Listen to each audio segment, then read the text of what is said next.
3 knocks changed everything. I should have let them freeze a stranger and his dying boy begging at my door. But I opened it. Gave them my last bowl of stew, my mother's quilt, the bed I slept in. The cowboy fixed my broken fence, chopped wood, made his son laugh in my cold cabin. Then Lucas Crane rode up and called him by another name. Nathaniel Thorne Harrison, railroad heir, millionaire. I'd fed a rich man my scraps while I starved. He'd lied. And I'd fallen for every word. Hit subscribe now and watch until the end. Comment your city below so I can see how far Clara's story travels. Let's begin. The cabin door shook. Clara Whitfield pressed her back against it, wind shrieking through the cracks. 2 days of blizzard. 3 logs left. Half a sack of potatoes. No bullets for the rifle. Her father's voice in her head. Hospitality ain't optional in a storm. 3 knocks. Please, my boy, he's dying. Clara threw the bolt. A man crashed inside, snow exploding around him. Tall. Ice in his beard. A child limp in his arms. Lips, blue eyes closed. Fire! Clara snapped. Now!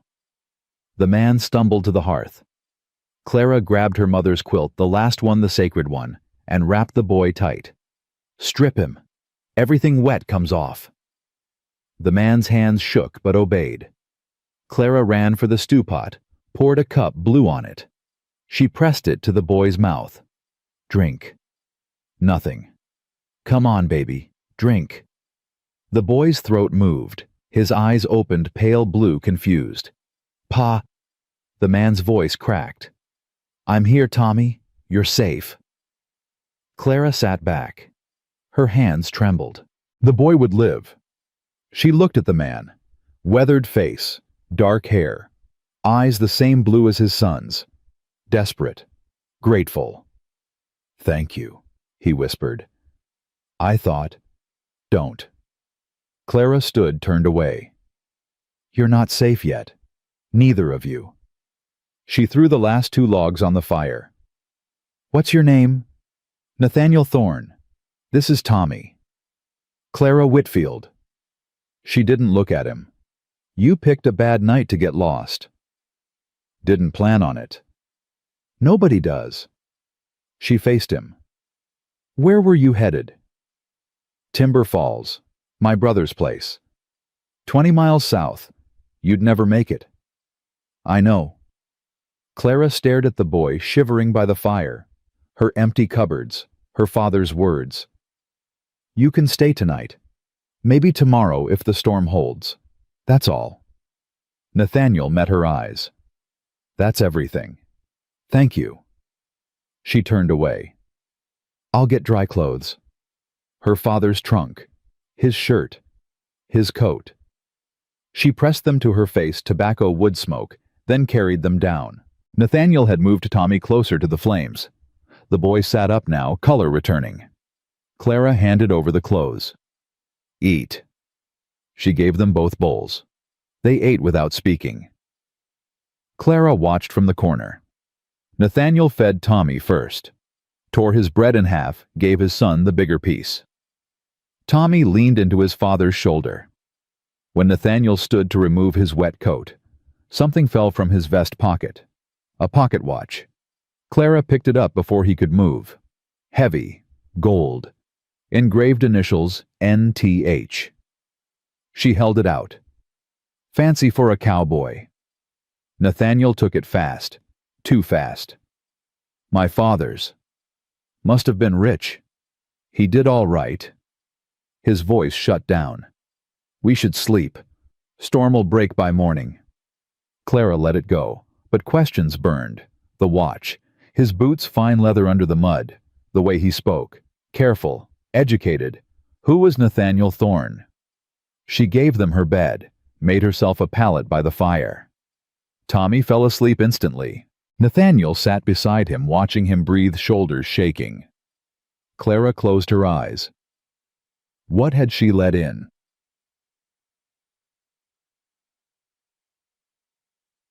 Morning came. The storm didn't leave. Snow piled to the windows. Clara shoved the door open, stared at a world erased by white. They were trapped. Nathaniel appeared beside her. Bad, worse. He nodded. Then I work. And he did. Split the rotted log. Patched wall gaps with sacking and mud. Climbed the roof despite her protests, nailed loose shingles. Fixed the barn door. Reinforced the chicken coop. Sharpened every blade. Clara watched suspicious, then surprised, then something else. He didn't ask, didn't demand, just worked. Tommy helped everywhere, chattering. Pa says I'm too brave for my own good. Ma used to say the same about him. Clara's hands stilled on her mending.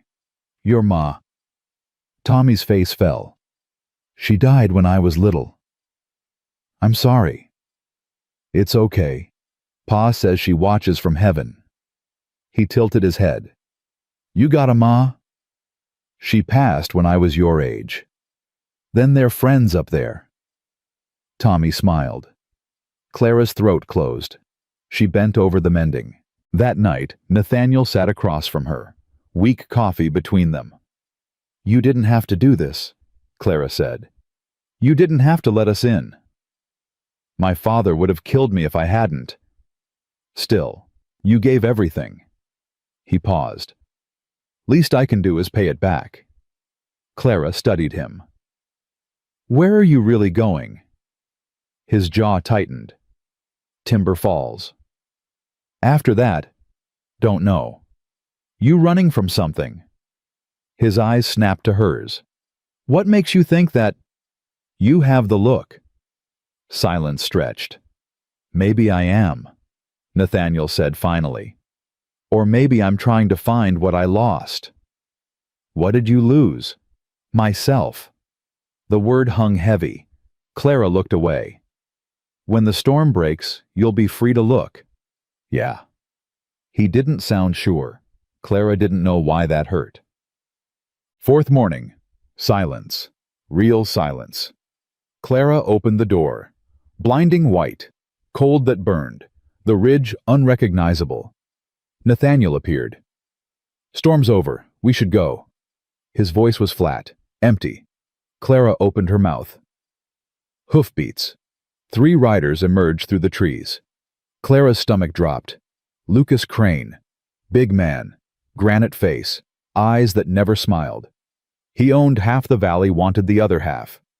He'd been circling her land since her father died. Lucas stopped his horse, tipped his hat, smiled cold. Miss Whitfield. Came to check you hadn't frozen. I'm fine. His gaze slid to Nathaniel. His smile widened. Found company, I see. Didn't know you took in strays, Clara. They needed help. I'm sure. Lucas dismounted.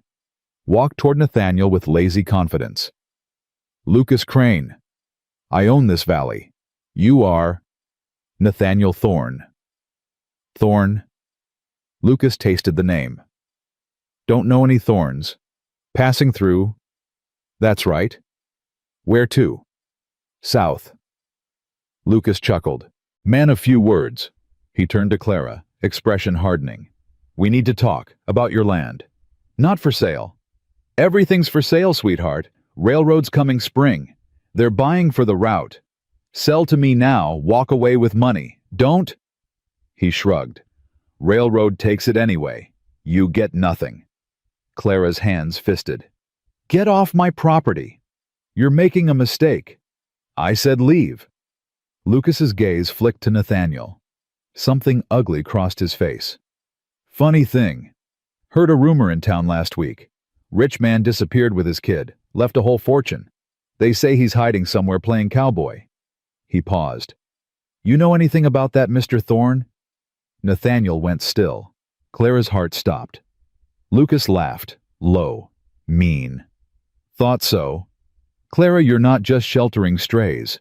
You're harboring Nathaniel Thorne Harrison, heir to the Harrison Railroad fortune. He tipped his hat. I'll let folks in town know where you've been hiding, Mr. Harrison. He mounted, rode off, Laughter echoing, Clara turned. "Is it true?" Nathaniel looked at her. Guilt filled his eyes. "Get out." "Clara, you lied. You're a millionaire and I gave you—" Her voice broke. "I gave you everything and you have, oh God." She ran inside, slammed the door. Nathaniel stood in the snow, Tommy at his side. "Pa." Nathaniel closed his eyes. "Pack your things, son." They rode down the ridge. Neither looked back. Both wanted to. Clara pressed her forehead against the door and didn't cry. She'd stopped crying years ago. But her hands shook as she cleared their bowls. The cabin felt colder than it ever had. Outside, the wind started again. The bowl slipped from Clara's hands and shattered on the floor. She stared at the pieces, ceramic shards mixing with stew she couldn't afford to waste. Her father had eaten from that bowl. Her mother before him. Now it was gone like everything else she'd tried to hold on to. She knelt and started picking up the pieces. Her hands moved automatically, methodically, while her mind screamed. A millionaire. Nathaniel Thorne Harrison was a millionaire. She'd given him her last meal, her mother's quilt, her father's clothes. She'd watched him work her land like he had nothing, like he understood what it meant to break your back just to survive another day. And all of it, every moment, every word, every grateful look had been a lie. Clara pressed a ceramic shard into her palm until it hurt. He'd used her. That's what rich men did. They took and never thought about the cost, because they'd never paid one themselves. She was a fool. A stupid, desperate fool who'd let herself believe, what, that he cared, that 3 days meant something. She laughed. It came out broken. The wind picked up outside. Snow began falling again, soft at first, then harder. Clara stood and walked to the window, watched the white erase the tracks Nathaniel and Tommy had left behind. Good. Let them be erased. Let her forget they'd ever been here. Except she could still smell wood smoke from the fire he'd built. Still see the chair where Tommy had sat swinging his legs and talking about his mother. Still feel the weight of Nathaniel's gaze across the table when he'd said he was trying to find himself. "Liar," Clara whispered to the empty room. She turned away from the window and saw it. Sitting on the table, where Nathaniel had left his coffee cup, the gold pocket watch. Clara crossed the room in 3 steps and snatched it up. Her hands shook as she turned it over, traced the engraving with her thumb. NTH. The chain was heavy, real gold worth more than her entire cabin probably. He'd left it behind. Forgotten, or on purpose. She wanted to throw it in the fire, watch it melt, destroy something of his the way he'd destroyed what? Her pride, her trust. The first hope she'd felt since her father died. Instead, she shoved it in her pocket and walked to the door. She needed to check the chickens, needed to do something, anything to stop thinking. The cold hit her like a fist. Clara pulled her shawl tight and pushed through the snow to the barn. Inside, the chickens huddled together, their soft clucking the only sound. She scattered the last of the feed barely enough and checked for eggs. Nothing. Again. She leaned her forehead against the barn wall and closed her eyes. How was she going to survive the winter? She'd been asking herself that question for months, but now it felt urgent, immediate, like the answer was running out of time. The storm had cost her 3 days of work.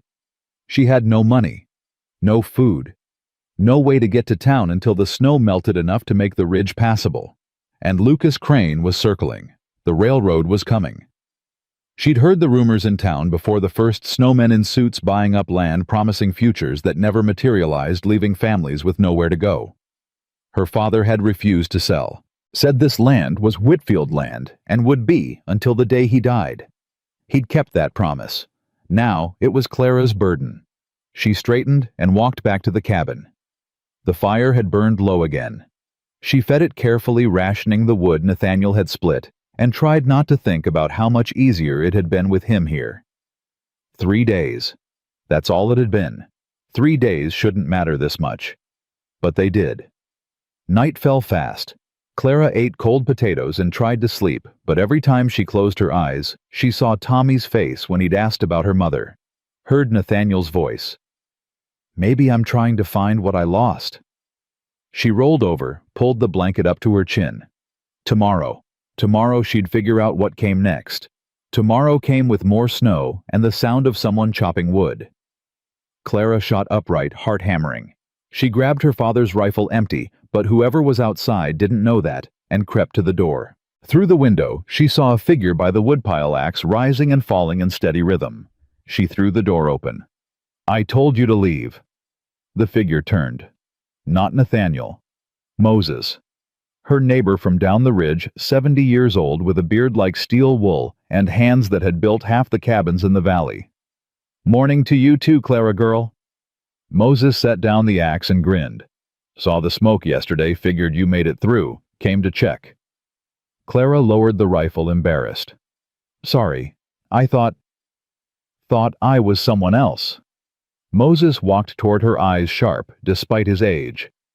Heard you had visitors during the storm. They left. That so?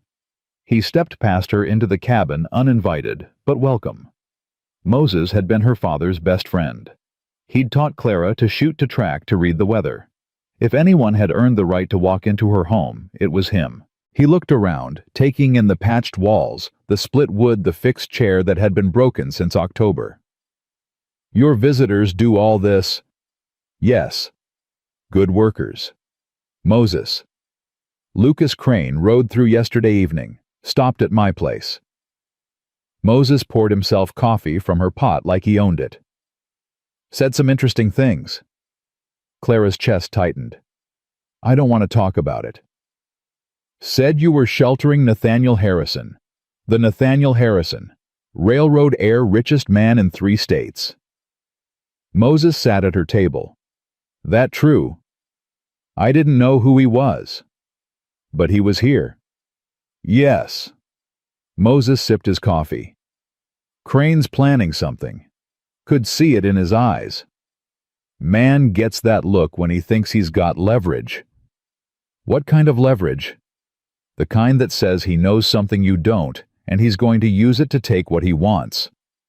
Moses set down his cup. He wants your land, Clara. Wants it bad. Now he's got a story to tell how you harbored a fugitive, helped a rich man hide from his responsibilities. I didn't harbor anyone. I helped a man and his son who were freezing. I know that. You know that. But Crane can spin it however he likes, and people will listen because they're scared. Railroad's coming, and everyone's trying to figure out which side to be on. Moses leaned forward. You need to understand something about Nathaniel Harrison, girl. About why Lucas is so interested. I don't care who he is. You should. Moses's voice went hard. 3 years ago, Nathaniel's father died. Left him everything, the railroad, the fortune, the whole damn empire. Nathaniel took one look at it and walked away. Just left. Took his boy and disappeared. Half the business world's been looking for him since. Clara's hands clenched in her lap. Why would anyone walk away from that? Same reason you stay on this ridge even though it's killing you. Because money ain't everything, and sometimes the cost of keeping it is too high. Moses paused. Nathaniel's father was a hard man, built that railroad on the backs of people who had nothing and gave them less. Nathaniel saw what his father did, the families displaced, the land stolen, the lives ruined, and he couldn't stomach it. So he left, took Tommy and tried to find a different way. Clara stood abruptly, walked to the fire. That doesn't excuse lying to me. No, it doesn't. Moses's voice softened. But it might explain it. Man like that running from what he was.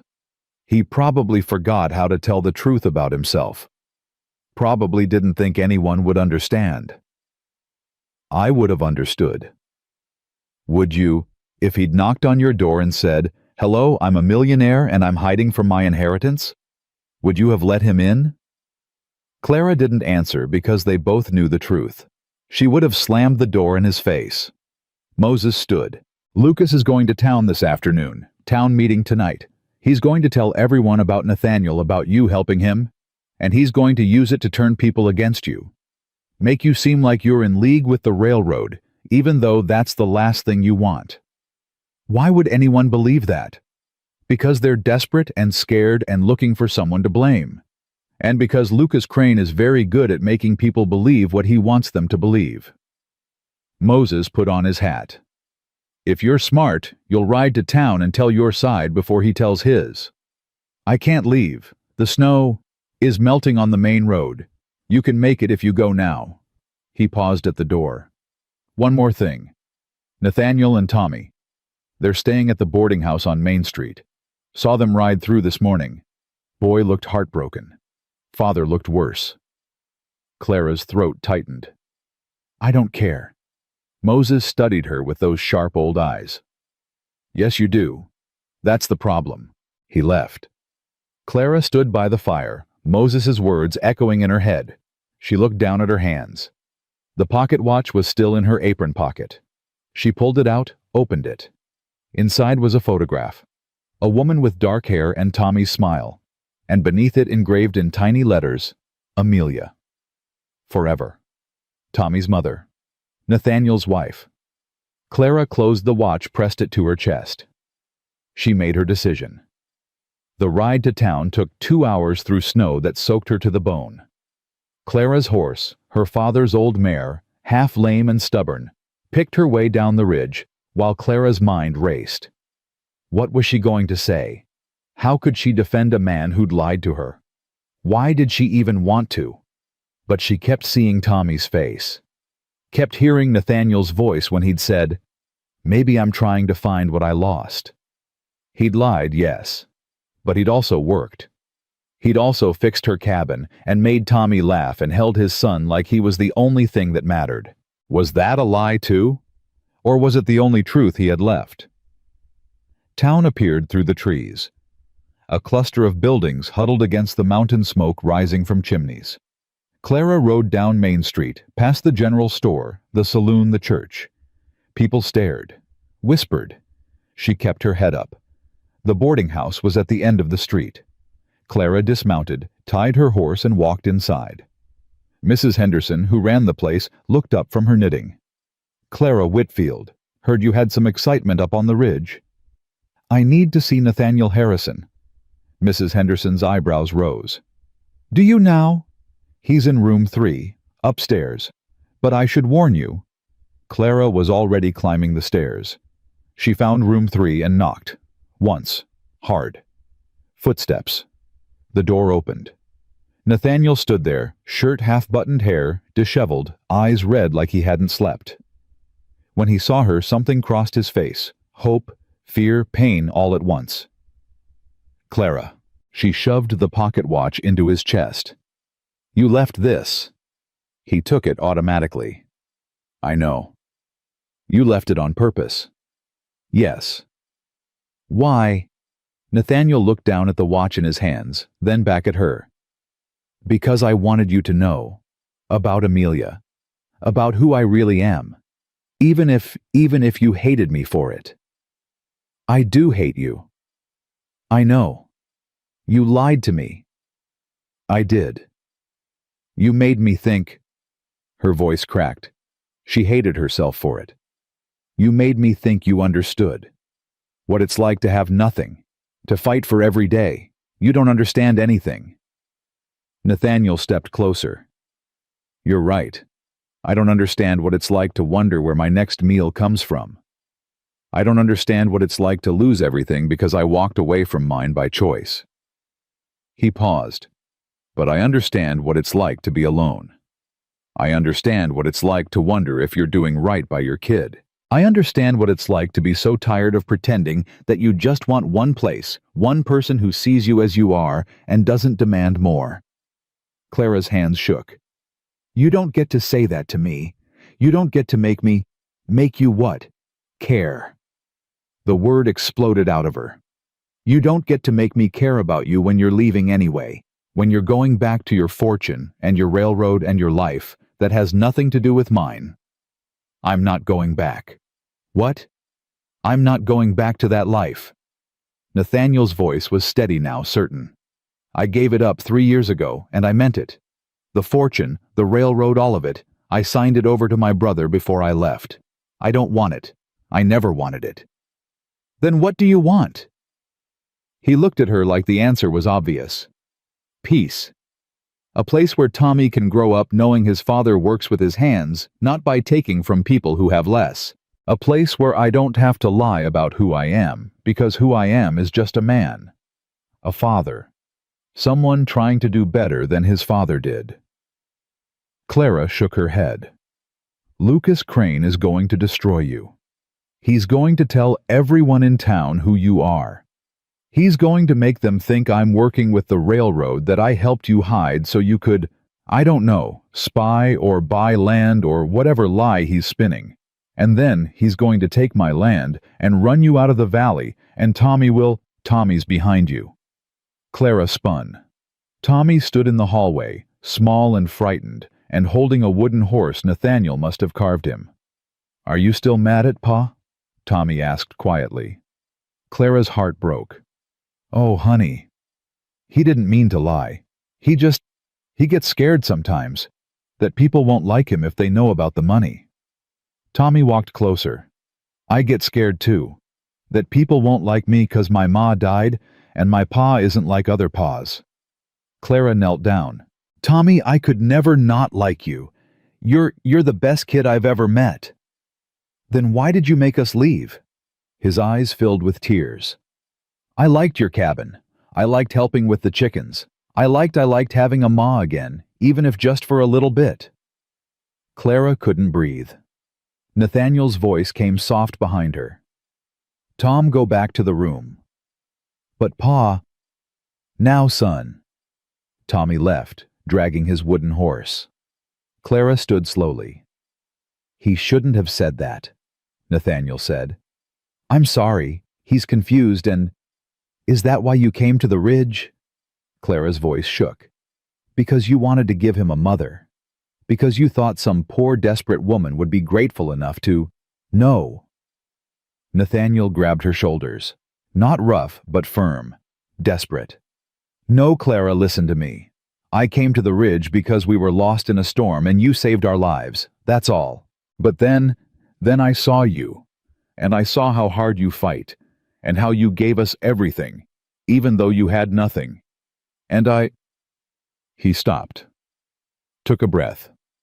I fell in love with you. In 3 days. I know that's crazy. I know it's impossible, but I did. And Tommy saw it too, and he wanted what I wanted, and now we're both standing here knowing we can't have it because I destroyed it before it even started. Clara stared at him. Her heart hammered so hard she thought it might crack her ribs. You don't love me, she whispered.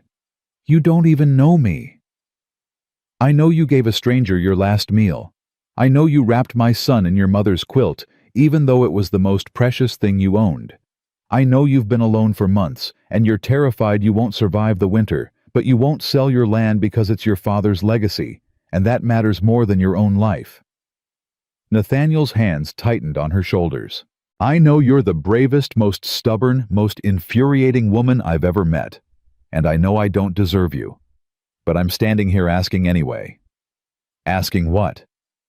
Asking if there's any chance at all that you might forgive me, that you might let me prove I'm not the man my father was, that I'm not using you or lying to you or trying to take anything from you except maybe a chance, to start over, to build something real. Clara pulled away from him, walked to the window, looked out at the street below where people were gathering heading toward the church for the town meeting. Lucas Crane stood on the church steps talking to a group of men. He saw Clara in the window and smiled. Cold, predatory. Lucas is going to ruin you, Clara said without turning around. He's going to tell everyone who you are and why you're here, and he's going to make sure you can never have the life you want. Not here, not anywhere in this valley. I know. He's going to take my land. Not if I have anything to say about it. Clara turned. What can you possibly say? You're a Harrison. Your family built the railroad that's coming to destroy us. Anything you say will only make it worse. Nathaniel crossed the room to her. Then let me make it worse. Let me stand up in that meeting and tell them the truth, all of it. Who I am, why I left, why I'm never going back, and why the railroad they're so afraid of has nothing to do with me anymore. They won't believe you. Maybe not, but they'll believe you. He paused. If you stand with me. Clara's breath caught. You want me to defend you after everything? No. I want you to tell them what you told me that first night, that hospitality isn't optional. That when someone needs help, you help them no matter who they are or what they've done or what it cost you. I want you to remind them what it means to be human. Nathaniel's voice dropped. And then I want you to let me help you fight. For your land, for your home, for everything your father built. Because you shouldn't have to do it alone. Not anymore. Clara looked into his eyes and saw the truth there. No lies, no pretense, just a man who'd lost everything trying to find something worth keeping, and a boy who'd called her Ma. The meeting starts in an hour, she said finally. Nathaniel nodded. Then we better get ready. Clara reached into her pocket and pulled out the watch again.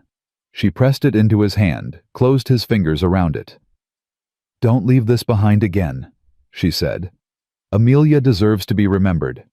And Tommy deserves to know his father loved his mother enough to carry her with him everywhere. Nathaniel's eyes filled. Thank you. Clara turned and walked to the door. Paused. I haven't forgiven you yet, just so we're clear. Understood. But I'm willing to listen, if you're willing to tell me the truth. All of it. No more secrets. Deal. She opened the door. And Nathaniel? Yeah. If you break my trust again, I'll shoot you with my father's rifle. I don't have bullets yet, but I'll find some. He almost smiled. Fair enough. Clara walked downstairs. Mrs. Henderson watched her go, eyebrows raised. Tell Tommy to wash his face, Clara called back. We're going to a meeting. Outside, the sun was setting. The church bell began to ring. Clara untied her horse and led her down the street. People stared, whispered. She kept walking. Lucas Crane saw her coming. His smile widened. Clara climbed the church steps and stood in front of him. Miss Whitfield, Lucas said loudly, making sure everyone could hear. Come to confess your sins. No, Clara said. I came to tell the truth. Something you wouldn't recognize if it bit you. She pushed past him into the church. The pews were filling fast. Clara walked to the front and turned to face them all. Her neighbors, her father's friends, people she'd known her whole life. They looked at her with suspicion, fear, curiosity. Behind her, the door opened.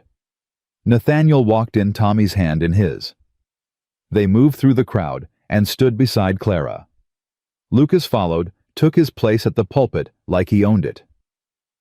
Well, he said, voice dripping satisfaction. Looks like we're all here. Let's begin. Lucas Crane gripped the pulpit like he was claiming territory.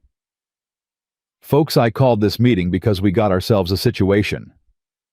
He paused, let the word hang. A situation that affects every family in this valley. The railroad's coming, we all know that.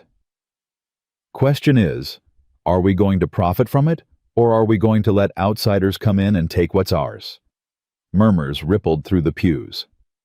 Clara felt Nathaniel tense beside her. Tommy pressed closer to his father. Now, Lucas continued, most of you know me. Know my family's been here 3 generations. Know I've always looked out for this town. He smiled, but his eyes stayed cold. So when I heard that Clara Whitfield was harboring a stranger during the storm, I got concerned. Real concerned. Clara's jaw tightened. Here it came. Turns out that stranger wasn't just any drifter. He's Nathaniel Thorne Harrison, heir to the Harrison Railroad fortune, son of the man who built the very railroad that's about to roll through our valley and change everything we know. The murmurs turned to gasps. Heads swiveled toward Nathaniel. Clara felt the weight of every eye in the room. Now I'm not saying Miss Whitfield knew who he was, Lucas said, voice dripping false sympathy. Maybe she was just being charitable, or maybe... He leaned forward. Maybe she knew exactly who he was. Maybe she let him stay so he could scout her land, figure out the best route for his railroad, cut a deal that leaves the rest of us out in the cold. That's a lie, Clara said. Her voice cut through the noise. Lucas raised his eyebrows. Is it? Then why don't you tell us, Clara? Tell us why you took in a millionaire and his boy. Tell us why a man who could buy this whole town decided to hide out on your ridge. Clara stepped forward. Her legs shook, but her voice stayed steady. I took them in because they were dying. Because his son was half frozen, and I wasn't going to let a child die on my doorstep just because I was afraid or suspicious or... She looked at Lucas. Just because I thought like you. Mighty convenient that... I didn't know who he was. Clara's voice rose. I didn't know about the railroad or the fortune or any of it. I saw a man and his boy in a blizzard, and I did what my father taught me, what all your fathers taught you. You help people when they need it. That's what we do here. Or at least that's what we used to do before men like Lucas Crane made us so scared we forgot how to be human. Someone in the back pew shifted. Clara recognized him, John Mitchell, who'd worked her father's land during harvest seasons. He met her eyes, nodded slightly. Lucas's smile thinned. That's a real pretty speech, Clara, but it doesn't change facts. This man, he pointed at Nathaniel. This man comes from the family that's about to destroy our way of life. And you brought him into our community, made him welcome. For all we know, he's been sending information back to his people, telling them which parcels to target, who to pressure, how to... I haven't sent anything to anyone, Nathaniel said quietly. The room went silent. All eyes turned to him. Lucas laughed. Oh, he speaks. Well then, Mr. Harrison, why don't you tell us what you have been doing, besides hiding behind a woman's skirts? Nathaniel's hands clenched, but his voice stayed calm. I've been trying to give my son a life, that's all. A life you got more money than God, and you're playing cowboy. You expect us to believe that. I don't expect you to believe anything. I'm telling you what's true. Nathaniel took a breath. Clara could see the effort it took him to stay composed. 3 years ago my father died. Left me everything, the railroad, the companies, the fortune. I looked at what he'd built, and I couldn't stomach it. Couldn't stomach how he'd built it. So I signed it all over to my brother and left. Took Tommy and tried to find a different way. A different way, Lucas repeated mockingly. Must be hard being so rich you can afford principles. It is hard, Nathaniel said. Every day I wonder if I did right by my son. If walking away from that money means he'll have less, become less. Every day I wonder if I'm being noble or just a coward running from responsibility. He paused. But then I remember my father. Remember how he looked at people like they were obstacles or opportunities, never human beings. Remember how he taught me that money was the only thing that mattered, that power was the only goal worth having. And I knew I couldn't be that man, couldn't teach Tommy to be that man. So you became a liar instead. Lucas's voice was sharp. You came here under a false name, wormed your way into people's homes, made them trust you. I came here lost in a storm. Nathaniel's voice finally rose. I came here with my son dying in my arms, and a woman opened her door and saved his life. I didn't worm my way anywhere. I didn't manipulate anyone. He stopped, swallowed hard. I just wanted to say thank you. Wanted to pay back her kindness the only way I knew how. By working, by being useful, by being a man, not a name or a fortune. Touching, Lucas said. Real touching. But here's what I know, the railroad's coming. Your brother runs it now, doesn't he? Your brother, who you signed everything over to. Convenient that you show up right before the route gets finalized. Convenient that you just happen to stay with Clara Whitfield, whose land sits right in the path they're considering. Clara's stomach dropped. My land is in the path.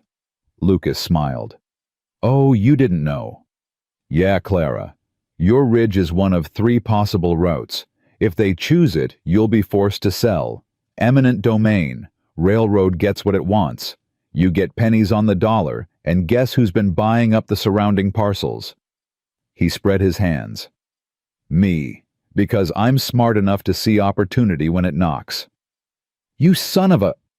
Clara started forward, but Nathaniel caught her arm. Don't, he said quietly. That's what he wants. Lucas laughed. Listen to your rich boyfriend, Clara. He knows how the game works. This is business, nothing personal. It's personal to me, Clara said. Her voice shook with rage. That land is all I have left of my father, of my family. You want to take it and sell it to the railroad so you can get richer, while I what? Where do I go, Lucas? What happens to me? That's not my problem. It should be. Moses's voice came from the back. He stood slowly, leaning on his cane. Because if we let you do this to Clara, we're saying it's okay to do it to any of us. We're saying money matters more than neighbors, more than community, more than the things our parents and grandparents built here. Times change, old man, Lucas said. Either you change with them or you get left behind. Maybe, Moses said. Or maybe there's a third option. He looked at Nathaniel. You said you signed everything over to your brother. You got no claim on the railroad anymore. None. I signed legal documents, had it witnessed. My brother has full control. And your brother, he's the one making these decisions. About the routes the land purchases, all of it. He is. Nathaniel's voice was careful. I haven't spoken to him in 3 years. Have no influence over what he does. Moses nodded slowly. But he'd take a meeting with you, wouldn't he? His own brother? Clara saw where Moses was going. No, absolutely not. Clara. He left that life behind. You can't ask him to go back. I'm not asking him to go back, Moses said. I'm asking him to use the access he has to help the people who need it. There's a difference. Nathaniel looked at Clara. Something passed between them, a question, an offer, a promise. What are you suggesting? Nathaniel asked Moses. I'm suggesting you go to your brother. Tell him about this valley, about the people here. Ask him to choose a different route, one that doesn't destroy families and livelihoods. Moses paused. And take Clara with you. Let him see whose land he'd be taking. Let him put a face to the name on the deed. That's insane, Lucas said. You think one conversation is going to change anything? The railroad goes where the railroad goes. Maybe, Moses said, but maybe not. Maybe if enough people with power decide to use it for good instead of profit, things can be different. Worth a try, isn't it? The room erupted. Half the people talking at once, arguing, debating. Clara's head spun. Nathaniel leaned close. I can do this, if you want me to. You said you'd never go back. I said I'd never go back to that life. But one meeting isn't a life. It's just a conversation. A chance. He paused. You said you wanted me to tell you the truth. No more secrets.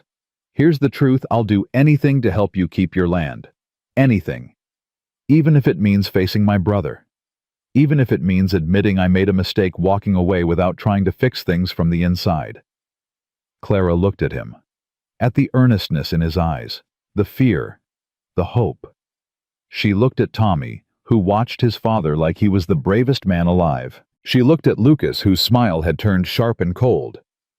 How long would it take, she asked, to get to your brother? 2 days by train, maybe 3 if the weather's bad. And he'd see you? He'd see me. Nathaniel's voice was certain. He might hate me, might throw me out, but he'd see me. Clara turned to face the crowd. I'll go with him. The room went silent again. Lucas laughed. You're really going to trust this man, after everything? I don't trust him, Clara said. But I trust that he loves his son, and I trust that he doesn't want Tommy growing up thinking money and power are the only things that matter. So yeah, I'll go. I'll look his brother in the eye, and I'll tell him what it means to lose your home. And if it doesn't work—" She looked at Lucas. "If it doesn't work, at least I'll know I tried, which is more than you've ever done for anyone." Lucas's face went dark. "You're making a mistake." "Probably. I've made a lot of them lately." Clara crossed her arms. "But at least they're my mistakes, not yours." She turned and walked down the aisle. Nathaniel and Tommy followed. Behind them, the crowd erupted again, but Clara didn't look back. Outside, the cold hit like a slap. Clara pulled her shawl tight and walked to her horse. "Clara, wait." Nathaniel caught up to her. "You don't have to do this. I can go alone. Ask Moses to look after you while I'm gone." "I'm going," Clara said. "If we're doing this, we're doing it together. Besides—" She looked at him. "I want to see who your brother is. Want to know if he's the kind of man who'd destroy a family's home, or if maybe, just maybe, there's some piece of your father in him that can be reached." "There isn't," Nathaniel said quietly. "My brother became everything I couldn't be. Everything my father wanted. He doesn't think like we do." "Then I'll make him think different." Clara's voice was fierce. "I'll make him see. Somehow." Tommy tugged on Clara's coat. "Can I come too?" Clara knelt down. "Honey, this is grown-up business. Might be boring, might be scary." "I'm not scared, and I want to help." Tommy's chin jutted out stubbornly. "You helped us. Now I want to help you." Clara looked at Nathaniel, who shrugged helplessly. "He's got his mother's stubbornness. Once he decides something, there's no changing his mind." Clara almost smiled. "All right. But you have to promise to do exactly what your father and I say. No arguments." "Promise." Tommy crossed his heart solemnly. Moses appeared beside them. "Train leaves tomorrow morning. I'll ride with you to the station, make sure you get off safe. My nephew works the line, I'll send word ahead, make sure you're looked after." "Thank you," Clara said. Moses gripped her shoulder. "Your father would be proud. You know that, right? Not because you're fighting for the land, though he'd be proud of that too, but because you're fighting for what's right. For people. That's what always mattered most to him." Clara's throat tightened. "I hope you're right." "I am." Moses squeezed once, then let go. "Now get home. Pack what you need. Tomorrow's going to be a long day." Clara rode back to the ridge alone. Nathaniel had rented a wagon to take them all to the station in the morning, and she'd agreed to meet them at dawn. For now, she needed to think.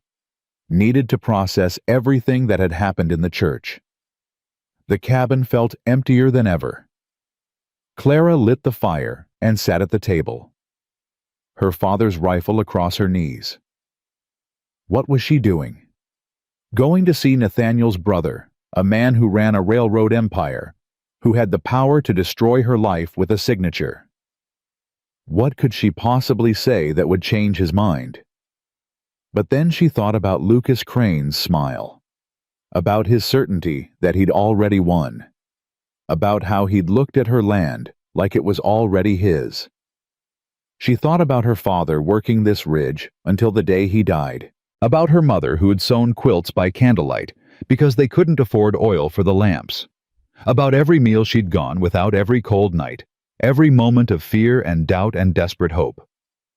This land was all she had, not just in terms of property or money. It was her history, her family, her proof that she'd existed and mattered and belonged somewhere.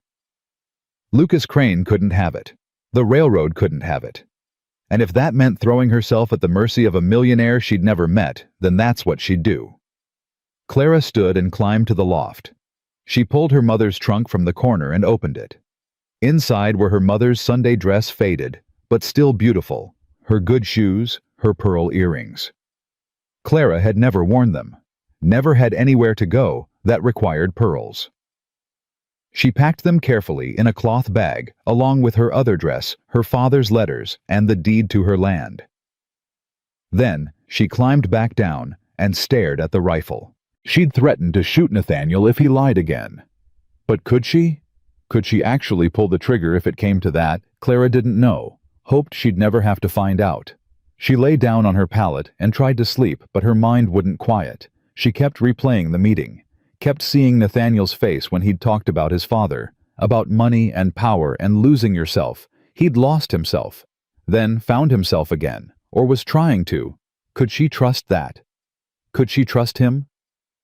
The fire crackled, wind whistled through the cracks. Clara closed her eyes and prayed for the first time since her father died.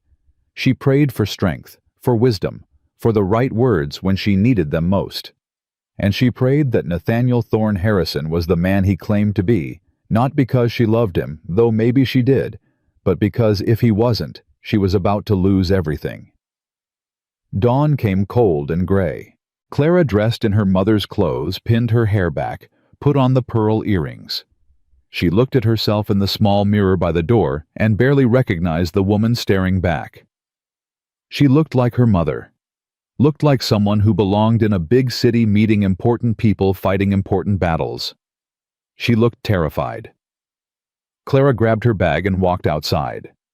Moses was already there with his horse, and coming up the road was Nathaniel's wagon. Tommy sat beside his father, waving enthusiastically when he saw her. "You look pretty," Tommy called. Clara climbed into the wagon. Nathaniel looked at her, and something shifted in his expression. Surprise, admiration. Something else she couldn't name. "You didn't have to dress up," he said quietly. "Yes, I did." Clara settled her bag at her feet. "If I'm going to meet your brother, I'm going to look like someone worth listening to." Nathaniel smiled, just a little. "You always look like that." Clara ignored the way her chest tightened. "Let's just go." They rode in silence down the mountain. Moses led the way, his old body swaying with the rhythm of his horse. Tommy chattered occasionally about trains and cities and all the things he'd never seen. Nathaniel kept his eyes on the road. Clara watched the ridge disappear behind them and wondered if she'd ever see it again. The train station was busy despite the early hour. Workers loading freight passengers rushing for departures, vendors selling coffee and bread. Clara had never been on a train, had never left the valley. The noise and movement made her dizzy. Moses bought their tickets while Nathaniel secured passage for the wagon. Tommy pressed his face to the window of the station house, watching everything with wide eyes. "Never gets old," Nathaniel said, coming to stand beside Clara, watching him discover new things. "You've traveled a lot. More than I wanted to. Less than my father demanded."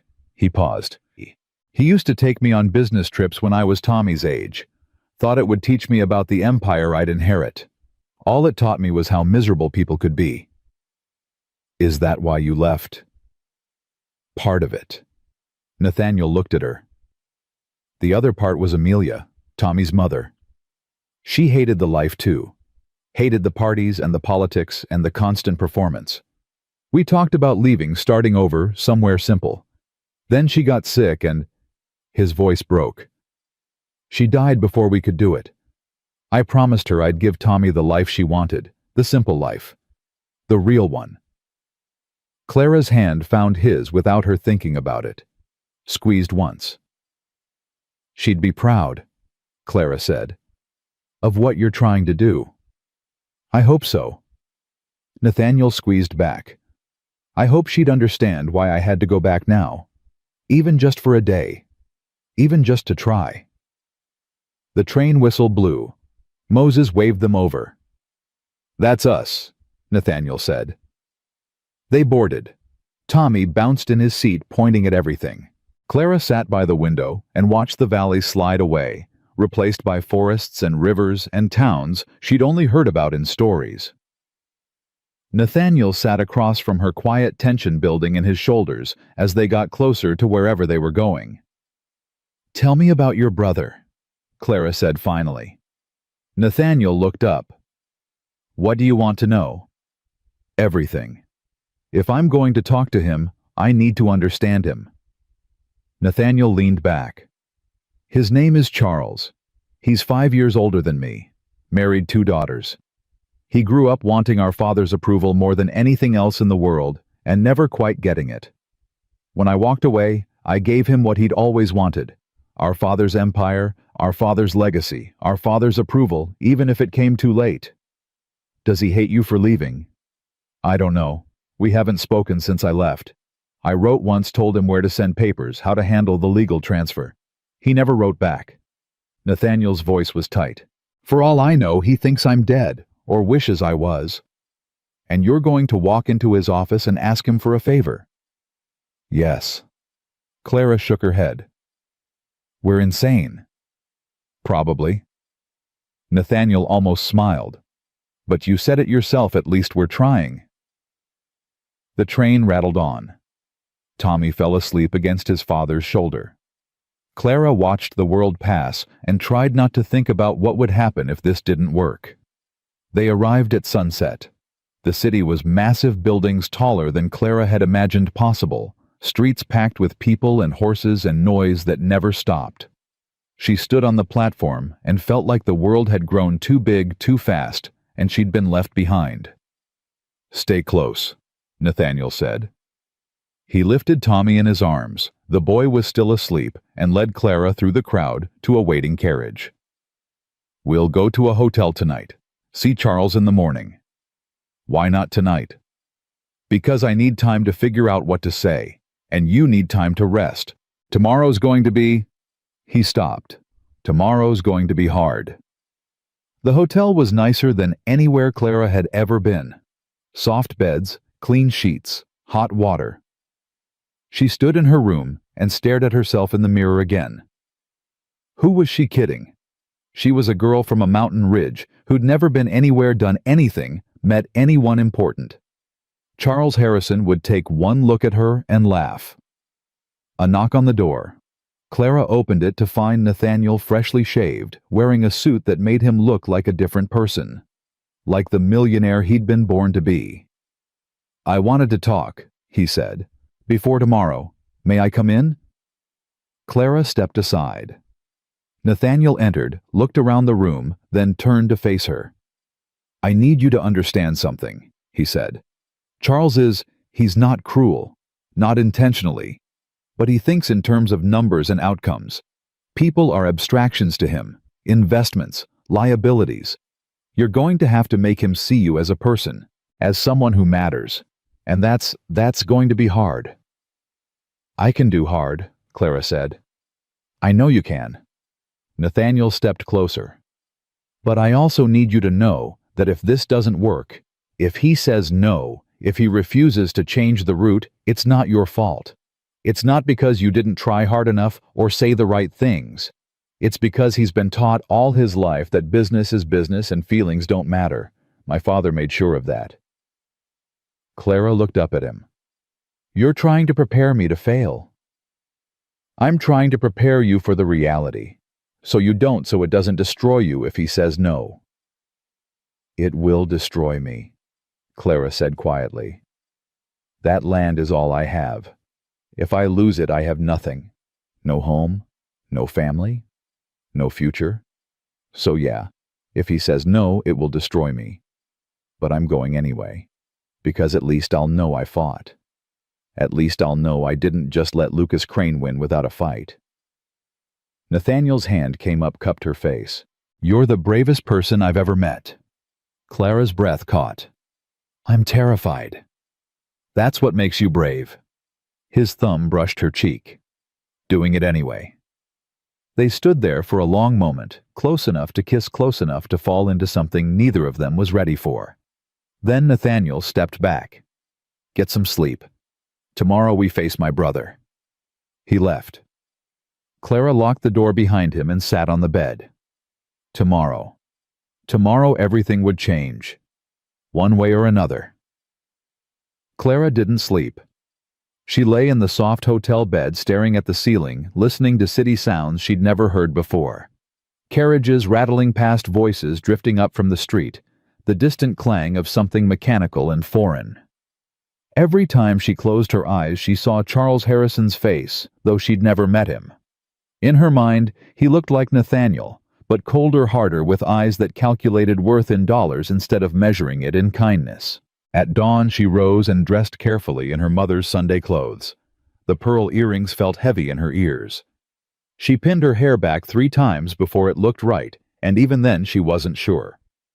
Her hands shook as she fastened the buttons. A knock at the door. Tommy's voice bright and nervous. "Miss Clara Pa says it's time." She opened the door. Tommy stood there in a suit that was too big for him. His hair combed flat, looking like a miniature businessman. Behind him, Nathaniel wore the same suit from last night, but now he looked different, not like the cowboy who'd fixed her fence, or the father who'd held his dying son. He looked like money, like power, like someone who belonged in boardrooms and mansions, like someone who didn't belong with her. "You ready?" Nathaniel asked. His voice was steady, but his eyes told a different story. "No," Clara said honestly. "But let's go anyway." They took a carriage to the Harrison Railroad building. Clara watched the city pass blocks of brick and stone windows reflecting morning sun. People rushing everywhere with purpose she couldn't fathom. Tommy pressed against her side, unusually quiet. "You scared?" she whispered to him. "A little. Uncle Charles doesn't like me much." Clara's chest tightened. "Why not?" "Pa says it's 'cause I remind him of Ma. And Uncle Charles thought Ma was—" Tommy's voice dropped. "He thought Ma was too poor for our family. Said she married Pa for money." Clara looked at Nathaniel. He stared straight ahead, jaw tight. "Your Ma married your Pa for love," Clara said firmly. "And anyone who can't see that is a fool." Tommy nodded, but didn't look convinced. The carriage stopped in front of a building that made Clara's cabin look like a shed. Tall, imposing, windows that glinted like eyes. Above the door, carved in stone, Harrison Railroad Company, Street 1847. Nathaniel helped her down. His hand was cold. "Listen to me," he said quietly. "Charles is going to try to intimidate you, make you feel small. Don't let him. You're worth 10 of him, and if he can't see that it's his failing, not yours." Clara nodded, though she didn't believe him. They walked through doors that opened into a lobby of marble and brass. Men in expensive suits moved past without looking at them. A woman behind a desk glanced up, saw Nathaniel, and went pale. "Mr. Harrison," she stammered. We weren't—" "I need to see my brother," Nathaniel said. "He's in a meeting. I'll wait." The woman looked like she wanted to argue, but something in Nathaniel's voice stopped her. She picked up a telephone. Clara had never seen one in person before, and spoke quietly into it. "He says—" She paused, listening. Her face changed. "He says to send you up. 10th floor. His secretary will meet you." They rode an elevator that made Clara's stomach drop. Tommy gripped her hand tight. When the doors opened, a thin man in spectacles waited for them. "Mr. Nathaniel," he said carefully. "It's been a long time." "Hello, Peters. This is Miss Clara Whitfield. And you remember Tommy." Peters looked at Tommy like he was a ghost. "Of course. Mr. Charles is waiting in his office. Please follow me." They walked down a corridor lined with paintings of stern-faced men. Clara recognized one Nathaniel's father, she guessed. He had Nathaniel's eyes, but none of the warmth. Just cold appraisal, like he was calculating the value of whoever looked at him.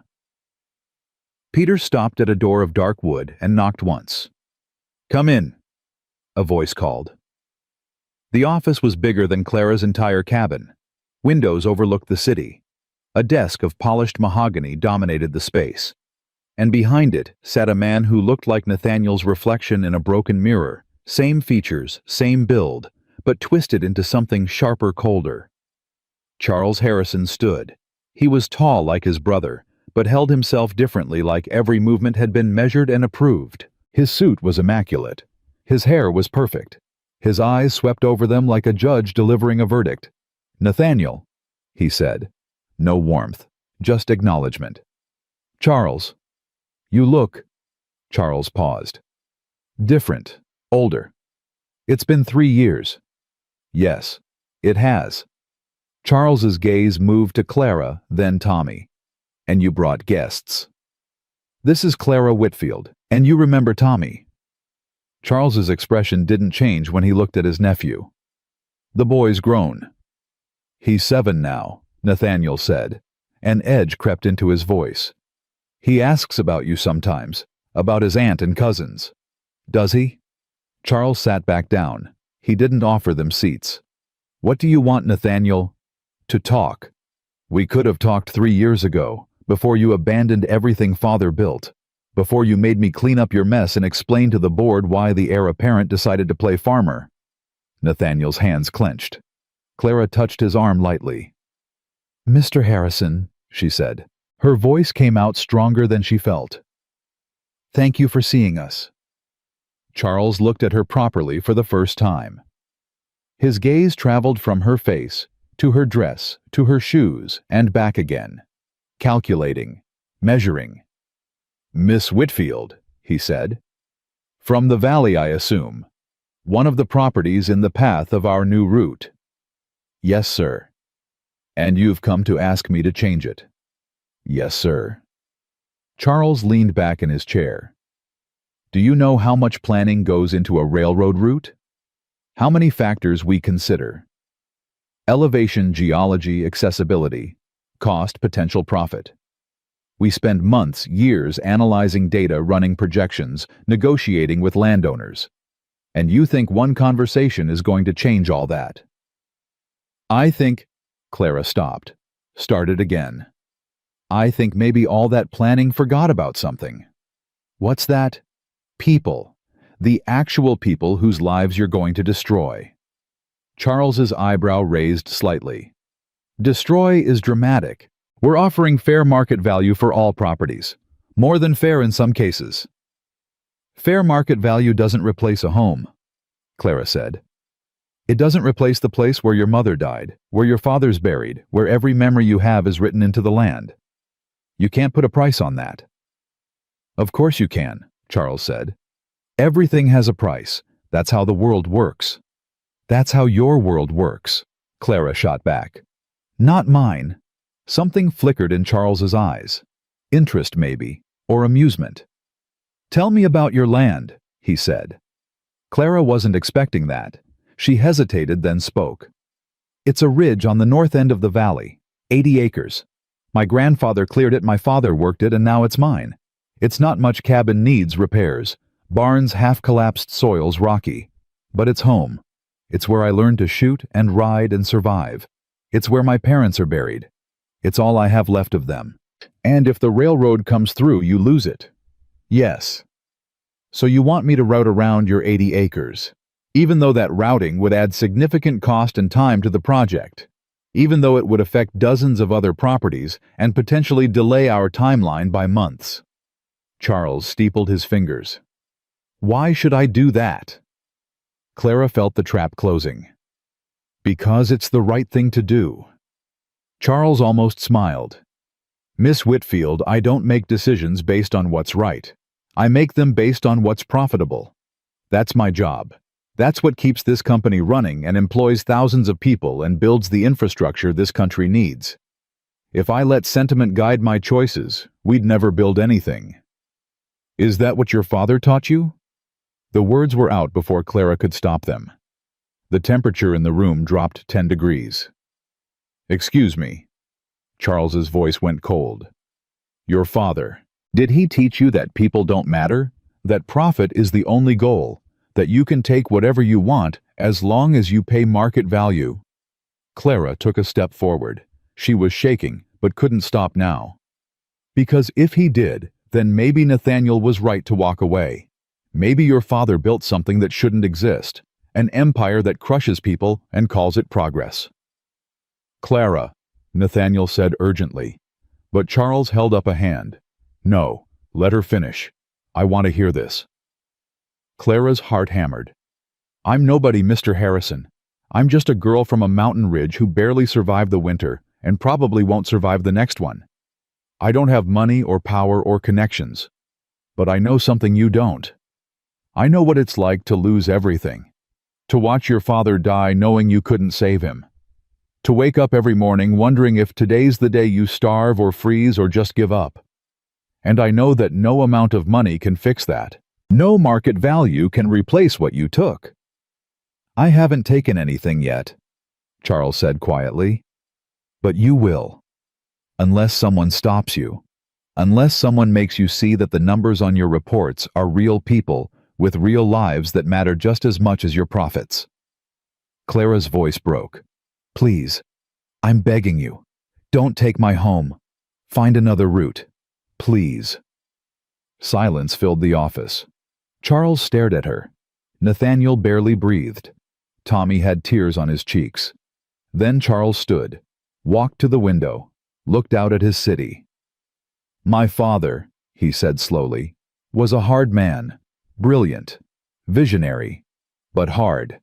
He taught us that sentiment was weakness, that caring too much about individuals meant you couldn't see the larger picture, and for a long time I believed him. He paused. Then Nathaniel left, walked away from everything, and I thought he was weak, thought he'd proven father right about sentiment. Charles, Nathaniel started. But then I took over the company, made decisions that affected thousands of lives, signed papers that displaced families and destroyed communities. And every time I did it, I told myself it was necessary, told myself father would be proud, told myself I was building something important. Charles turned from the window. But I never asked myself if it was right, never asked if the cost was worth it. Clara held her breath. Your ridge, Charles said. It's not the optimal route. It never was. We chose it because Lucas Crane offered us a deal he'd buy up the surrounding properties, consolidate them, make the acquisition easier. Cheaper. But it's not the only option. There's another route, Nathaniel asked. Through the Eastern Pass, more expensive, more difficult. But it avoids most of the settled areas, including Miss Whitfield's land. Charles sat back down. I've had the surveys on my desk for weeks. Keep telling myself I'll review them. Keep choosing the easy path instead. Clara's legs felt weak. So you'll change the route? I'll consider it, Charles said carefully. I'll review the surveys, run new projections, present it to the board. He looked at Nathaniel. I'm not promising anything. The board may reject it. The costs may be prohibitive, but I'll try. Thank you, Clara whispered. Don't thank me yet. Charles's voice was firm. This will take time. Weeks, maybe months. And in that time, Lucas Crane is going to fight back. He's invested significant capital in those properties based on our original route. If we change it, he loses everything. He won't take that lightly. I can handle Lucas Crane, Clara said with more confidence than she felt. Can you... Charles looked at Nathaniel. Can you protect her because Crane has resources, influence? He'll come after her with everything he has. I know, Nathaniel said. And yes, I can protect her. With what you gave up your fortune, gave up your name, what do you have left? Nathaniel's voice was steady. I have my hands, my skills, and people who believe in me. That's more than I ever had before. Something passed between the brothers. Recognition, maybe, or respect. You really believe that, Charles said quietly. That you're better off now than you were. I am. Tommy has a father who works for what he has, who shows him that money isn't the only measure of a man. And I have... He looked at Clara. I have something worth fighting for. Charles studied them both. Then he did something Clara never expected. He smiled, just slightly. You always were the better of us, Charles said to his brother. Father just couldn't see it. Charles. No, it's true. Charles stood again, walked around his desk, stopped in front of Tommy. Hello, nephew. Tommy shrank back slightly. Hello, Uncle Charles. You look like your mother. Has anyone told you that... Pa does, sometimes. She was... Charles paused. She was a good woman. Your father was lucky to have her. I'm sorry I never told him that when she was alive." Tommy's eyes went wide. Nathaniel looked like he'd been struck. Charles turned to Clara. "I'll send word when the board makes a decision. In the meantime, be careful. Lucas Crane is not a man who accepts defeat gracefully." "I'll be careful," Clara said. They left, walked back through the corridor, down the elevator, out into the city that felt less foreign now. On the sidewalk, Nathaniel stopped and pressed his hands to his face. "He's going to try," Nathaniel said. His voice shook. "Charles is actually going to try. Did you think he wouldn't?" I thought he'd laugh at us. Throw us out. Tell us we were fools for coming." Nathaniel dropped his hands. His eyes were wet. "He called Amelia a good woman. He fought me when I married her, said she was beneath our station. And just now Clara took his hand. "People change.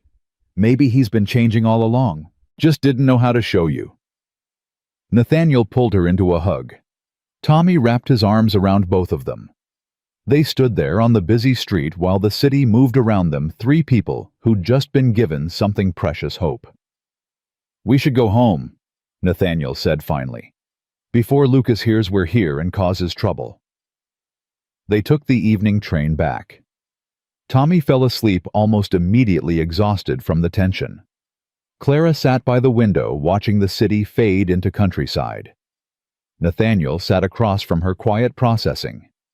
"You were incredible," he said finally. "In Charles's office, the way you spoke to him. No fear, just truth." "I was terrified," Clara admitted. "But you did it anyway." He smiled. "Brave." Clara looked at him. At the man who'd stumbled into her cabin during a blizzard and changed everything. "What happens now?" "Now we wait. We go back to the valley, and we wait for Charles's decision. And we prepare for Lucas to make his move." "How do we prepare for that?" "By not being alone. By building alliances. By making sure everyone in that valley knows the truth that you're not working with the railroad, that you're fighting for your home, just like they're fighting for theirs." Nathaniel leaned forward. "By doing what you do best. Being honest. Being brave. Being the person your father raised you to be." The train rattled on through the darkness. Clara felt exhaustion pulling at her, but also something else. Something that felt like possibility. They arrived back at the valley station after midnight. Moses was waiting with his wagon lantern held high. "Well," he called, "how'd it go?" "He's going to try," Nathaniel said. "Can't promise it'll work, but he's going to try." Moses let out a whoop that echoed through the night. "I'll be damned. Didn't think you'd pull it off." "We haven't pulled anything off yet," Clara said. "Charles said it could take months, and Lucas isn't going to wait." "No, he won't. Moses's smile faded. "He's been busy while you were gone. Rode through the valley making speeches, telling people you sold them out, that you're working with the railroad to get a better price for your land." Clara's stomach dropped. "He's lying." "I know that. Some others know it too. But plenty of folks are listening. Fear makes people believe all kinds of things." Moses helped her into the wagon. "You're going to have to fight back, and soon." They rode through the dark valley. Tommy woke up, briefly looked around, then settled back against his father with a contented sigh. Nathaniel held him close, eyes on the road ahead. When they reached Clara's ridge, the cabin looked exactly as she'd left it. Cold, dark, waiting. "You shouldn't stay here alone," Nathaniel said. "I'll be fine." "Clara, if Lucas decides to—" "I said I'll be fine." She climbed down from the wagon. "Thank you for taking us to see your brother, for trying to help." "It's not just trying to help. It's—" Nathaniel stopped, started again. "Stay with us tonight, at the boarding house. It's late, you're exhausted, and people are already talking. If I stay with you, it'll just give Lucas more ammunition." Clara forced a smile. "I'll see you tomorrow. We'll figure out what to do about Lucas then. She walked to her cabin before he could argue. Inside, she lit the fire and sat in the darkness waiting for it to catch. Her body ached with exhaustion, but her mind raced. Charles was going to try. That meant there was a chance.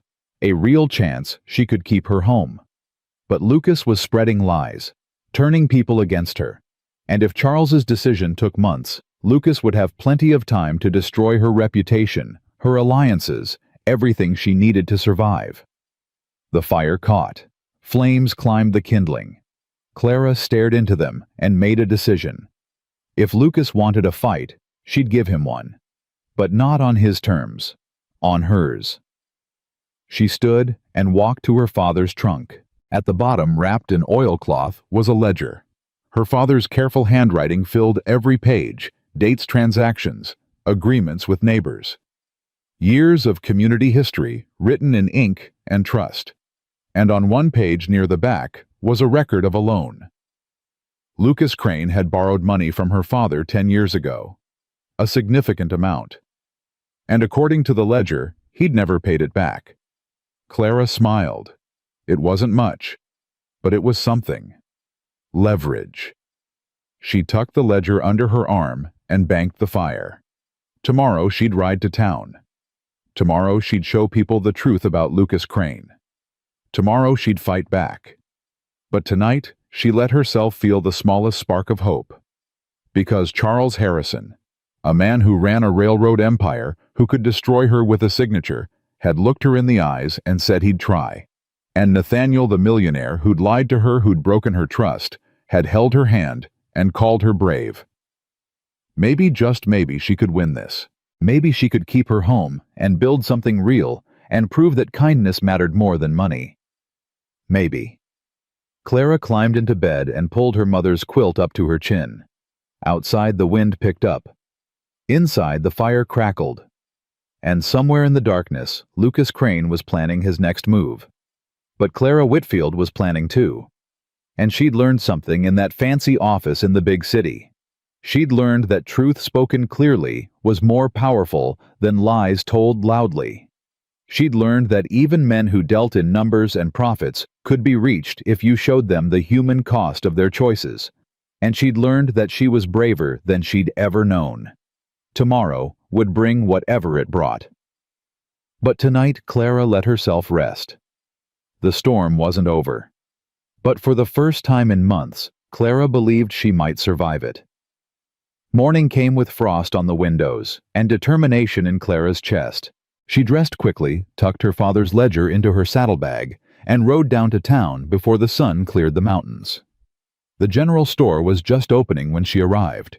Inside, Martha Collins was sweeping the floor, her gray hair pinned back severe and tight. "Clara Whitfield," Martha said without looking up. "Heard you went to the city. Heard you're working with the railroad now." Clara set the ledger on the counter with a thud. "You heard wrong." Martha stopped sweeping. "That's so. That's so, and I can prove it. But first I need you to gather people.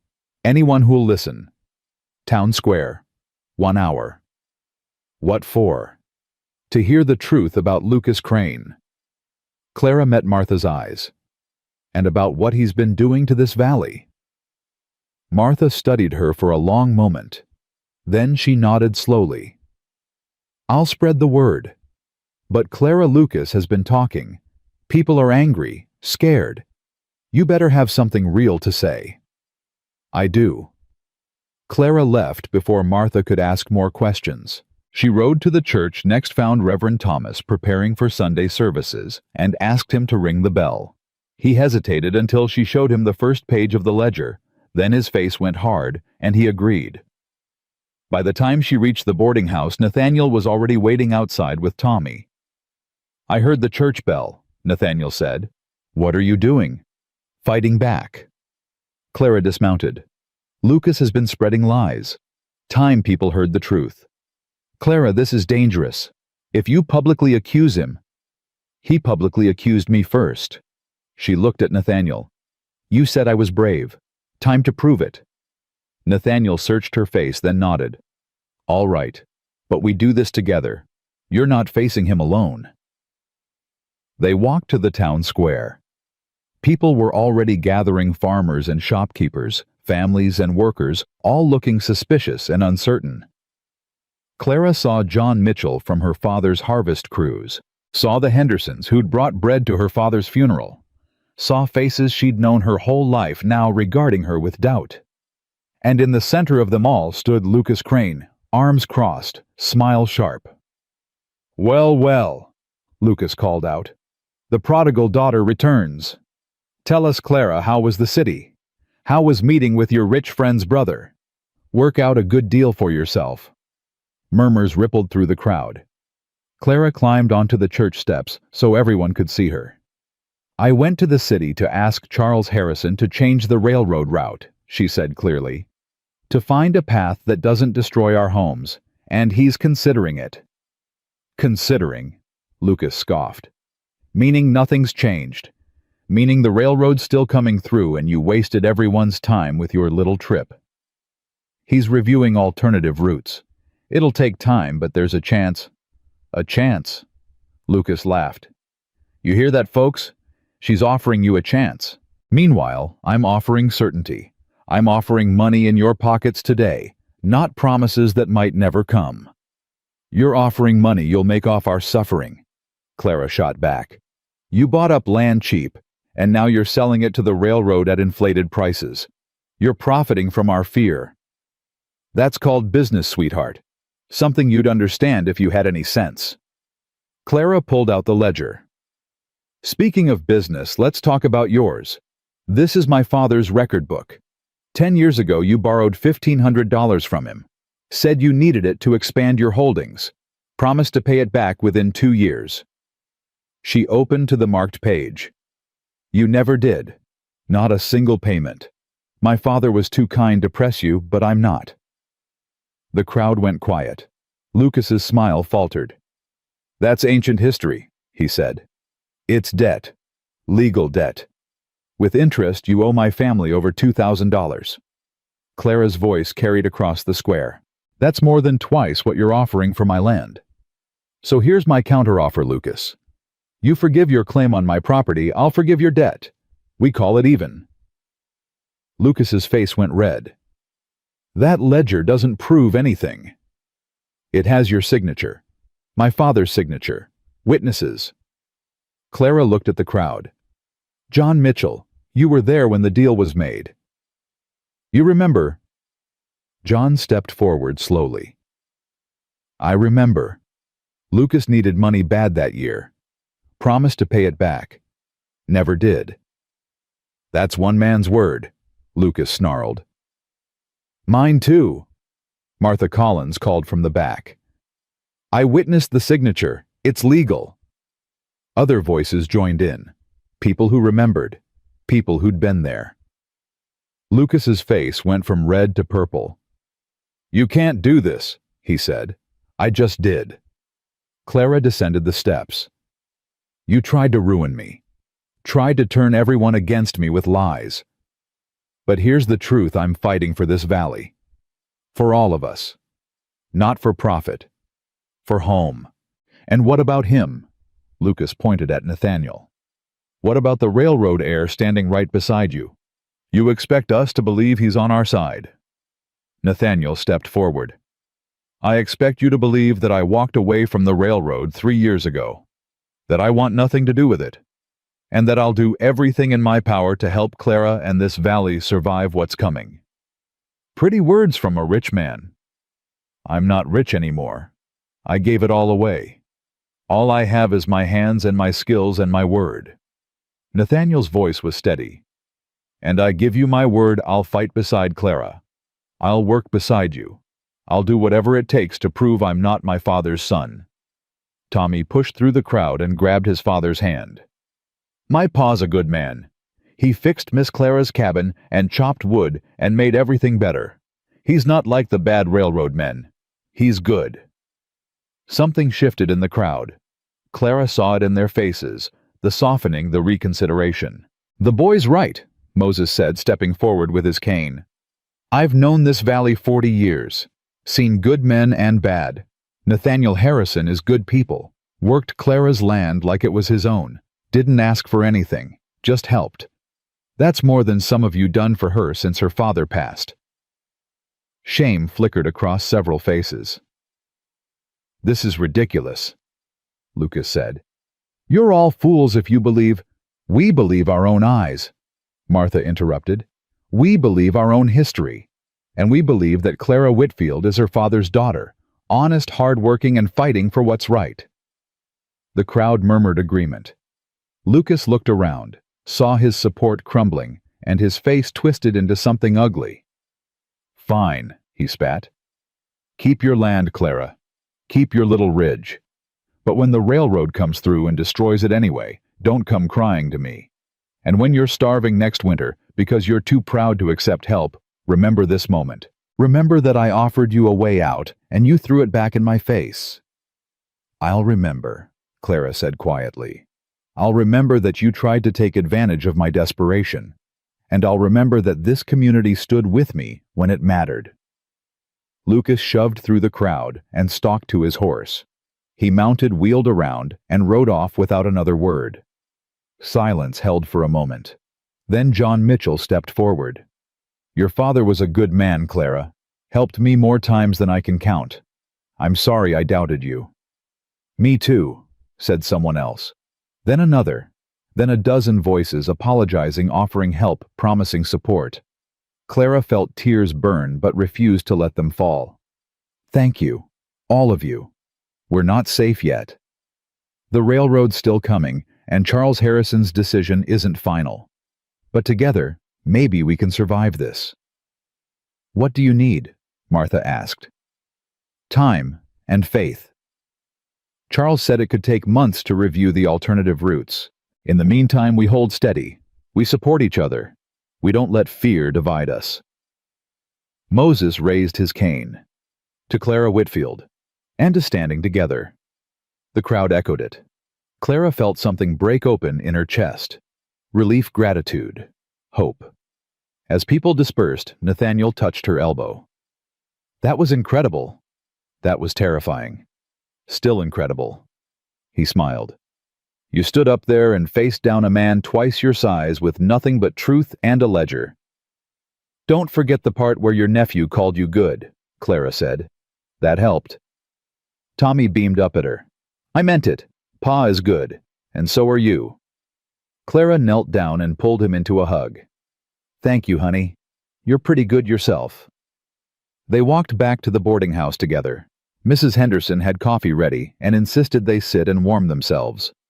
Clara gratefully accepted, exhausted from the adrenaline crash. "What happens now?" Nathaniel asked once they were alone. "Now we wait," Clara said. "Wait for Charles's decision. Wait to see if Lucas tries something else. Wait for spring. That's a lot of waiting." "I'm good at waiting. Had to be living on that ridge." She looked at him. "What about you? What are you going to do?" Nathaniel was quiet for a moment. "I was thinking if you'll have me, I'd like to stay. Help with your land. Fix what needs fixing before winter really sets in. Tommy and I could rent a place in town, come up to the ridge during the day, work until—" "You could stay at the cabin," Clara said quietly. Nathaniel's eyes widened. "Clara, there's room. Barely, but there's room. And it doesn't make sense for you to ride back and forth every day when there's work to be done." She paused. "Besides, Tommy likes the chickens." "I do," Tommy said from across the room, where he'd been playing with a wooden horse. Nathaniel looked at Clara like he was trying to read a language he'd forgotten. "Are you sure?" "No. But I'm doing it anyway." She smiled slightly. "Seems to be my pattern lately. Clara, if people talk, let them talk. They just stood with me against Lucas Crane. I think they can handle me taking in a boarder." She stood. "But we do this proper. You pay rent, you work the land, and you sleep in the loft with Tommy while I keep the main room. Clear. Crystal. Good. Then pack your things. We leave in an hour." They rode back to the ridge as the sun climbed high and cold. Tommy chattered the whole way about the chickens and the barn, and all the things he wanted to help fix. Nathaniel was quieter, but Clara caught him watching her with something soft in his eyes. The cabin looked less lonely with 3 people in it. Nathaniel carried his few belongings to the loft, while Tommy explored like he was discovering a new country. Clara started a fire and began preparing a stew from the supplies Nathaniel had brought: real meat, real vegetables enough to last weeks. "You didn't have to buy all this," she said. "Yes, I did. If I'm staying, I'm contributing." Nathaniel came back down the ladder. "Besides, I told you I work for what I have now. That includes food." They fell into a rhythm over the following days. Nathaniel worked the land with an intensity that surprised Clara, not just fixing things, but improving them. He rebuilt the chicken coop properly, reinforced the barn, started splitting logs for a woodpile that would last the whole winter. Tommy helped where he could and played where he couldn't, his laughter filling spaces that had been silent too long. Clara found herself cooking for 3, mending for 3, existing for 3. It was strange and uncomfortable, and somehow right. At night, after Tommy fell asleep in the loft, Clara and Nathaniel would sit by the fire and talk. About his life before, about her childhood, about dreams they'd both given up on, and dreams they might still reach. "I never thought I'd have this," Nathaniel said one night. "Peace, simple work, a place that feels like home." "Is that what this is?" Clara asked. "Home? Getting there." He looked at her across the firelight. "What about you? Does it feel different now, with us here?" Clara considered. "Yes, but not bad different, just different." "That's not very specific." "I'm not very good at this," Clara admitted. "At letting people in, at trusting. You lied to me and I want to forgive you, want to move past it, but I'm scared." "Of what? That you'll leave, that this is temporary, that I'll get used to having you here, and then spring will come, and Charles will make his decision, and you'll—" She stopped. "You'll go back to your real life." "This is my real life," Nathaniel said firmly. "There's nothing back there for me. Nothing I want anyway. Clara, I know I broke your trust. I know I have to earn it back. But I'm not leaving. Not unless you tell me to. What if Charles changes the route? What if we win? Then we won. And I'll still be here working your land, raising my son, building something real." He leaned forward. "Unless you don't want that. Unless you want me to go." Clara met his eyes. "I don't want you to go." "Then I'm staying." They sat in silence, the fire crackling between them.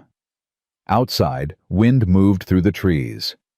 Inside, something was building something fragile and strong at once.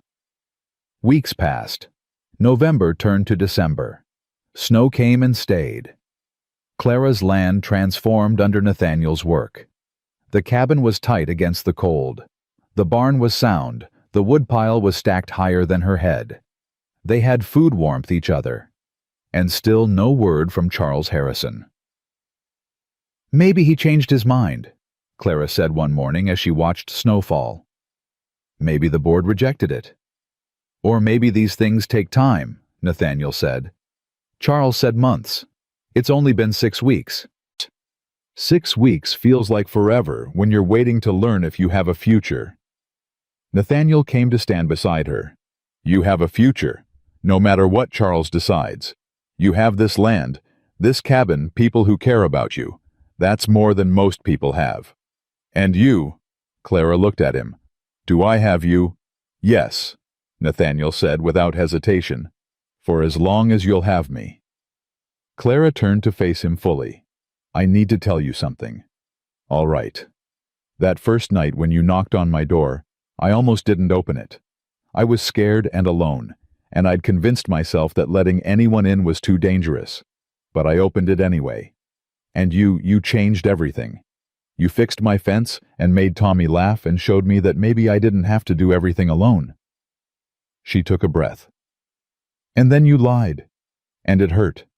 It hurt so much because I'd let myself start to care." "Clara, I'm not done. She held up a hand. But then you went to Charles with me. You stood beside me in that town square. You've worked this land like it's yours. You've stayed when you could have left. And I realize that the man who knocked on my door that night wasn't lying. Not about the things that mattered. You really were lost. You really did need help. And you really are trying to be better than your father. Nathaniel's voice was rough.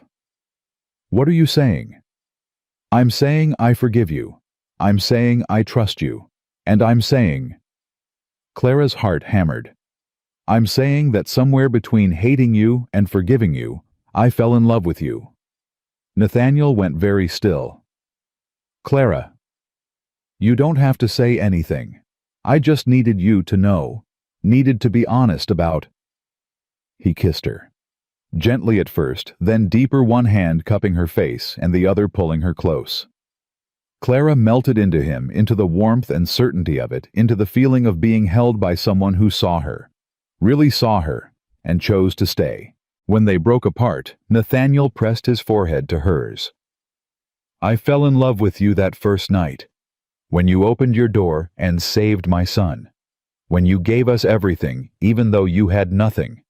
I've been in love with you every moment since. Even when I threw you out, even then. He smiled. Especially then. You were so fierce, so brave. I knew I'd do anything to earn my way back to you. You did, Clara whispered. You earned it. They stood there in the morning light, holding each other while outside the snow fell soft and steady, and inside Tommy stirred in the loft and called down, asking if breakfast was ready. Life returned to normal, but different. Better. Nathaniel and Clara moved through their days with an ease that felt like they'd been doing this for years instead of weeks. Tommy called Clara Ma one day without thinking, then looked terrified he'd overstepped. Clara had cried and pulled him close, and told him she'd be honored to be his ma if he'd have her. Christmas came. They had no money for gifts, so Nathaniel carved Tommy a new wooden horse, and Clara sewed him a coat from her father's old wool. For Clara, Nathaniel built a bookshelf for the precious few books she owned, and Tommy picked wildflowers he'd dried and pressed. For Nathaniel, Clara mended every piece of clothing he owned, and Tommy drew a picture of their cabin with 3 people standing in front of it. They hung the picture by the fire. On Christmas evening, Moses rode up with his wife bearing bread and jam. Heard you had a full house now, Moses said with a knowing smile. Figured you could use some supplies. Thank you, Clara said. Would you stay? Have supper with us? They did. And as they sat around Clara's small table, eating stew and bread, and laughing at Tommy's stories, Clara felt something she hadn't felt since her father died. Family. January brought a letter. Clara saw the rider coming up the ridge and her heart seized. Nathaniel was in the barn with Tommy. She ran to get them. The rider handed her an envelope with the Harrison Railroad seal. From Mr. Charles Harrison, said it was urgent. Clara's hands shook as she opened it. Nathaniel and Tommy crowded close.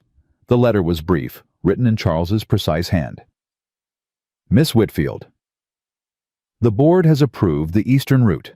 Construction will bypass your property and all settled areas in the valley. Lucas Crane's holdings are no longer needed, and he has been notified.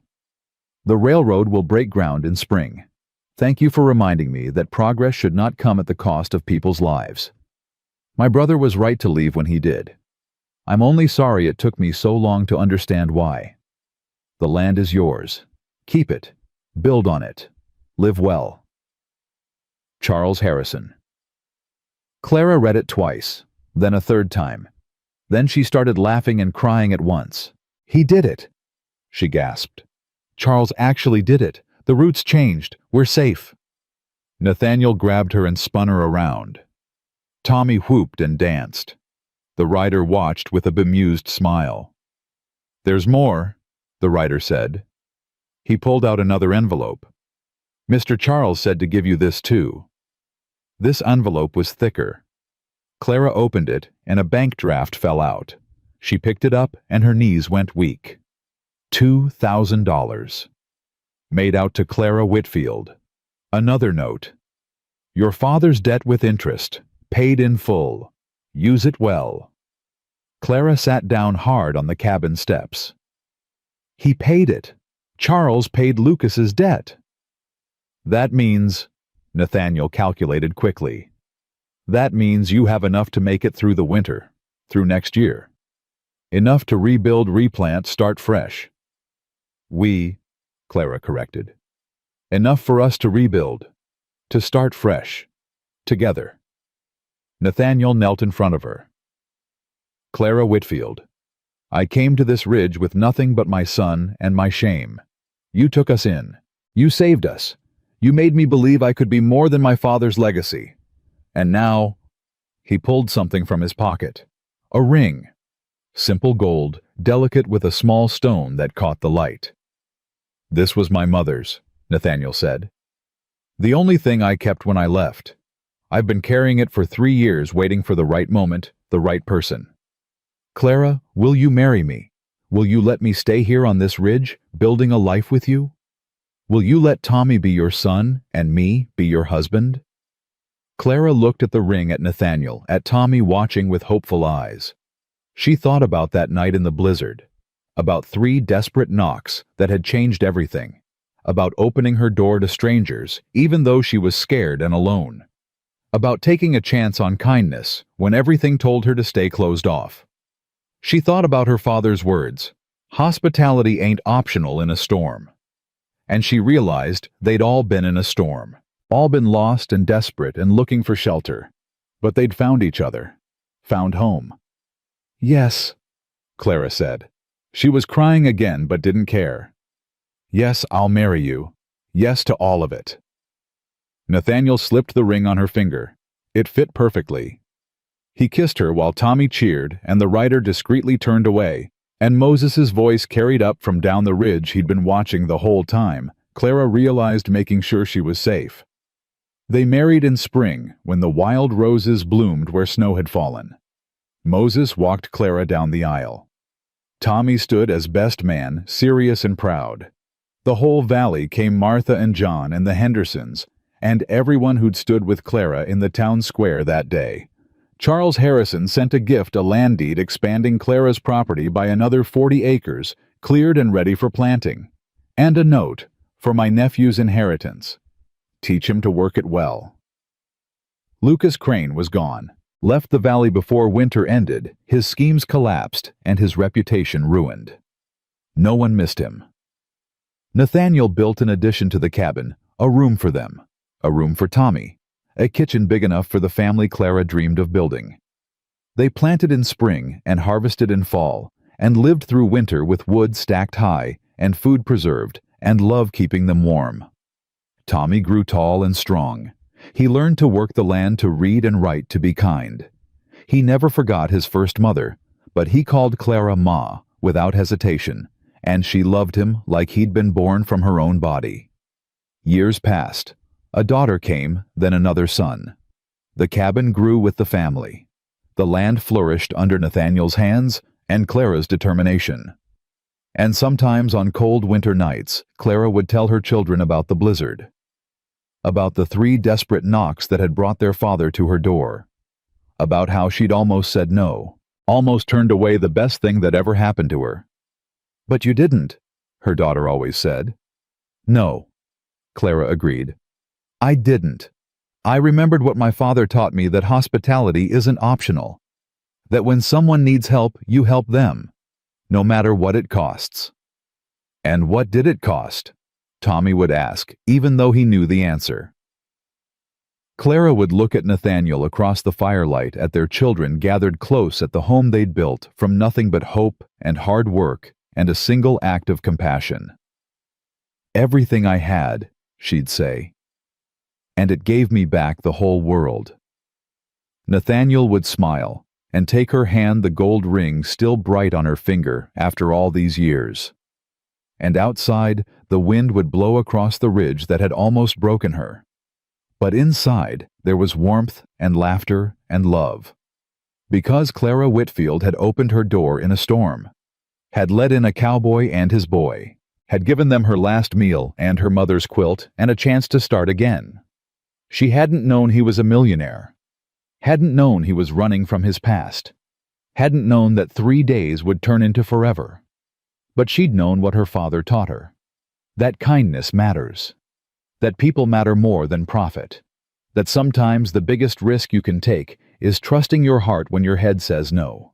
And in the end, that risk had saved them all, the cowboy who'd forgotten who he was, the boy who needed a mother, and the woman who'd thought she'd have to survive alone.